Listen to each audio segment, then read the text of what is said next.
শুভ সকাল সব্বাইকে। আচ্ছা, আমরা যে গঙ্গা স্নান করি এবং আমরা মনে করি গঙ্গা স্নান করলে সমস্ত পাপ মোচন হয়ে যায়, সেটা কি সত্যি?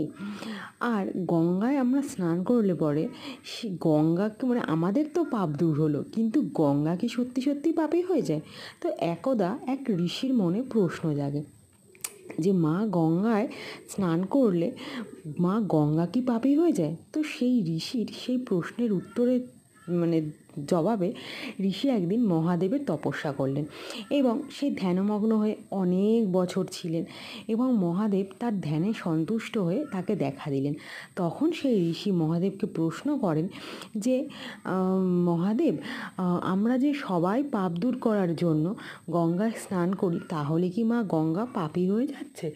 তখন মহাদেব প্রশ্ন করলেন, সেই উত্তরটা এই মহাদেব তখন উত্তর দিলেন যে এটা আমার থেকে ভালো মা গঙ্গাই বলতে পারবে।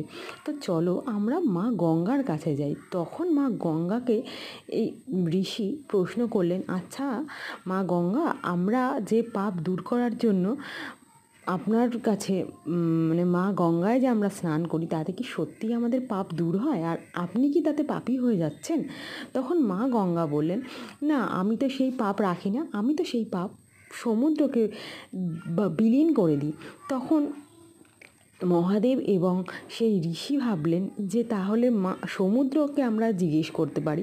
তো সমুদ্রদেবকে গিয়ে যখন জিজ্ঞেস করলেন যে আচ্ছা আপনি কি তাহলে পাপী? তখন সমুদ্রদেব বললেন, না, আমি তো পাপী না, কারণ আমি সেই সমস্ত পাপগুলোকে বাষ্প করে মেঘে পরিণত করে দিই। তখন মেঘ দেবতার কাছে গিয়ে প্রশ্ন করার পরে মেঘ দেবতা বললেন, না, আমিও সেই পাপ বৃষ্টির রূপে সমস্ত তোমাদের চাষের জমি বা ফসলের কাজে বৃষ্টিরূপে ঝরে পড়ি এবং সেই ফসল মানুষই গ্রহণ করে।